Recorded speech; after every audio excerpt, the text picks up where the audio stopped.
నిజానికి జరిగిన రియల్ తన స్టోరీ. ఇది కళ కాదు, తనకు జరిగిన స్టోరీ మనతో చెప్పుకుంటుంది. సో తనకి ఏమైంది, తన కుటుంబానికి ఏమైంది అని తెలుసుకోవడానికి ఈ వీడియోని ఎక్కడ స్కిప్ చేయకండి. దానికన్నా ముందు మన ఛానల్ని సబ్స్క్రైబ్ చేసి లైక్ చేసి షేర్ చేయండి గాయ్స్. మీకు మరిన్ని ఇంట్రెస్టింగ్ వీడియోస్ మీ ముందుకు అందిస్తుంది story vlogs dream. Hello guys, నా పేరు సుమతి. మాది విశాఖ జిల్లాలో అరకు కొండ ప్రాంతంలో ఓ చిన్న పల్లెటూరు. మాకు అందరి రైతుల్లానే మాకు కూడా కాస్తో కూస్తో భూములు ఉండేవి. అక్కడ పంట పొలాలు చేసుకుంటూ సంతోషంగా ఉండేవాళ్ళం. అయితే నేను చెప్పుకోవడానికి మాది ఒక చిన్న గ్రామం అంటున్నా, కానీ మా ఊరిలో మాతో ఎవ్వరూ మంచిగా ఉండేవారు కాదు.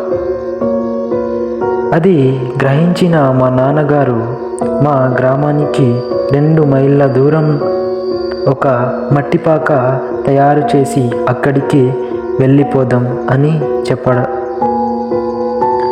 నేను, మా అమ్మ ఇంకా మా తమ్ముళ్ళు ఇద్దరు కూడా సరే అని చెప్పాము. మా నాన్నగారు చెప్పినట్టే మట్టిపాక 2 నెలల్లో పూర్తయింది. అది మేము నిర్మించుకున్న కొత్త ఇంటికి వెళ్ళడానికి సిద్ధంగా ఉన్నాం. మా గ్రామ ప్రజలు మాత్రం అట్టు చాలా నీచమైన మాటలతో మేము బాధపడేలా మాటలు చెప్తున్నారు. ఇంతకు మా గ్రామ ప్రజలు ఎందుకు అలా అంటున్నారో మీకు తెలియదు కదా, నేను అది కూడా చెప్తాను. అది మీకు అయితే మా గ్రామ ప్రజలు మాటలు వినుకుంటూ మేము తయారు చేసుకున్న మా కొత్త ఇంటికి వెళ్ళిపోయాము. మాకు అక్కడికి వెళ్ళినా సరే ఆ మాటలు తప్పేవి కాదు.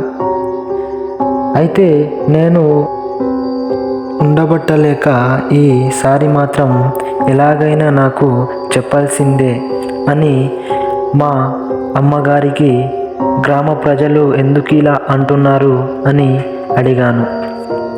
అయితే మా అమ్మ ఇలా చెప్పింది. సుమారు 10 ఏళ్ల క్రితం మీ తాత ఇంకా మీ నాయనమ్మ ఇద్దరు ఆ గ్రామంలో ఒంటరిగా తిరుగుతున్న చిన్న చిన్న పిల్లలను తెచ్చి శుత్రపూజకు చేసి చంపేసేవారు. అలా ఆ ఊరిలో ఒకరికి ఒకరు చనిపోవడంతో ఆ గ్రామ ప్రజలు ఏమవుతుందో అర్థం కాని స్థితిలో ఉండేరు. అయితే వాళ్ళకి అర్థం అవ్వని స్థితిలో ఉండగా అదే వారంలో ఒక చిన్న పిల్లవాడు చనిపోయాడు. ఆ గ్రామ ప్రజలు ఒకరికి మాత్రం అర్థమైన విషయాన్ని ఆ గ్రామ ప్రజలతో ఈ గ్రామంలో ఒంటరిగా తిరుగుతున్న చిన్నపిల్లలే చనిపోతున్నారు అని చెప్పాడు.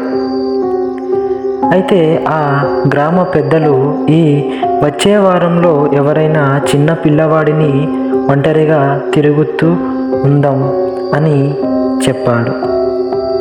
ఏం జరుగుతుందో అప్పుడైనా మనకు తెలుస్తుంది అని గ్రామ పెద్దలు చెప్పాడు.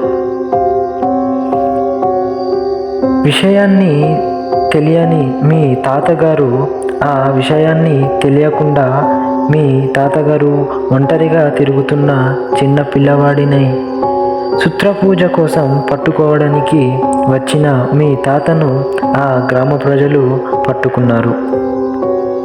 పట్టుకున్న మీ తాతను గ్రామ ప్రజలు మీ తాతను రాళ్లతో కొట్టి మీ నాయనమ్మను మీ తాతను ఓ స్తంభానికి కట్టేసి జీవదానం చేశారు.